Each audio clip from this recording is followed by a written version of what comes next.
One of the biggest conversations in this year's election revolves around a woman's body. Mm-hmm.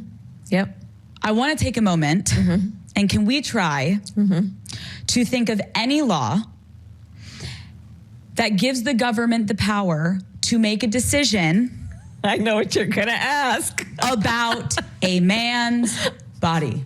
Let's No. Is there any law? No. It's no.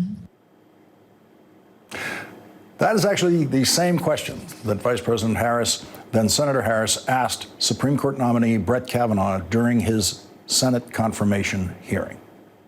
Can you give the government the power to make decisions about the male body? I'm not thinking of any right now, Senator. Brett Kavanaugh's confirmation of the Supreme Court, the second of Donald Trump's three nominees, helped conservatives get one step closer to the supermajority on the court that they needed to then overturn Roe versus Wade. Brett Kavanaugh managed to get confirmed despite under oath allegations of sexual misconduct by psychologist Dr. Christine Blasey Ford while they were both in high school. I believed he was going to rape me. I tried to yell for help. When I did, Brett put his hand over my mouth to stop me from yelling.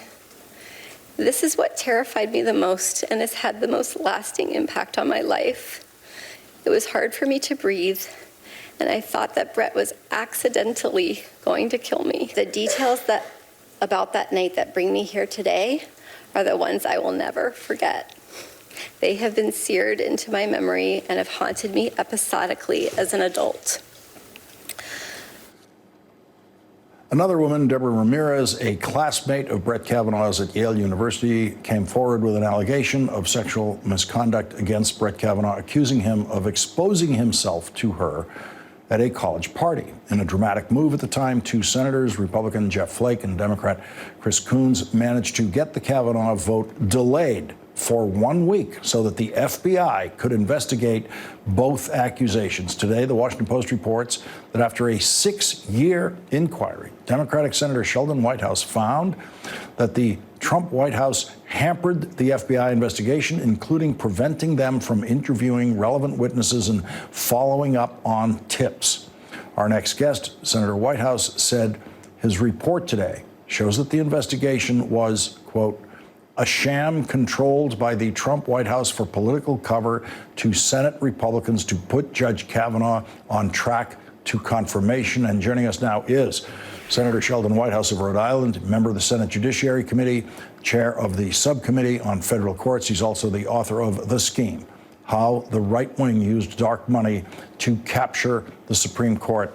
Senator Whitehouse, thank you very much for joining us tonight and for doing this work, because I have to say I wasn't the only one who suspected at the time that in this extended week or so, there was very little the FBI would really be able to accomplish in that amount of time. What I couldn't know is how little they tried.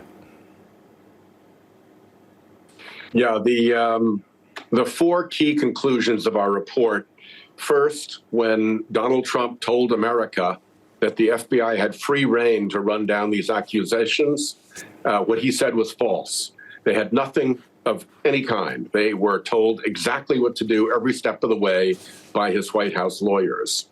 The second thing we were assured of was that this was an investigation that was done by the book, that they were following their procedures. We could be assured that they were following the proper regular procedures. In point of fact, what we discovered is that in a supplemental background investigation, there is no book.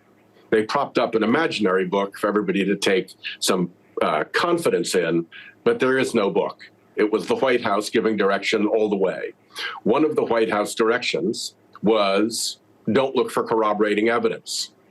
So when so many senators said, but there's no corroboration, that was deliberate. The FBI was steered away from corroborating evidence. And the last major finding is that the tip line that they set up was a fake. No tip was ever investigated by the FBI. They were separated out from the general tip line traffic, everything related to Kavanaugh, and sent up to the White House, where the White House political people buried them. Or worse, used them to steer the FBI away from witnesses. So the tip line was actually set up in a way that could have worked, but what came in on the tip line was then steered away from any productive investigation. Yeah, there's actually a procedure when tips come in where they're sorted for importance, relevancy, credibility. You can imagine that some of the calls that come into the FBI tip line are a little eccentric. So they sort through it, but there is a process, and that process ends with credible tips being reviewed and investigated. And there were plenty of credible tips that came in the FBI tip line. In fact, there were tips that were so credible that the FBI agents flagged them for the White House, saying, hey, you might want to look at this one. But then they waited for the signal from the White House that they could investigate, and they got nothing but dead silence. End result, 0 tips ever investigated. What could have been accomplished in the time that was allotted if it was an honest investigation? Oh, the FBI is a big organization. It has thousands of agents. If they had wanted to do this right, they could have done it right. The FBI does a lot of big things fast when it matters. In this case, they had really no authority to follow their own procedures because of the peculiarity of this being a supplemental background investigation. So they did only what the Trump White House told them to, and they told them, don't find any corroborating evidence, don't pursue leads, only interview these people, only ask these questions, and don't bother us. And at the same time, senior officials from the FBI, the Department of Justice, the Trump White House, and the president himself were saying, this is all fine. They have free rein. They're following their regular procedures. You can trust what they're going to come up with. It was a complete smokescreen. Why did it take 6 years for you to be able to tell this full story?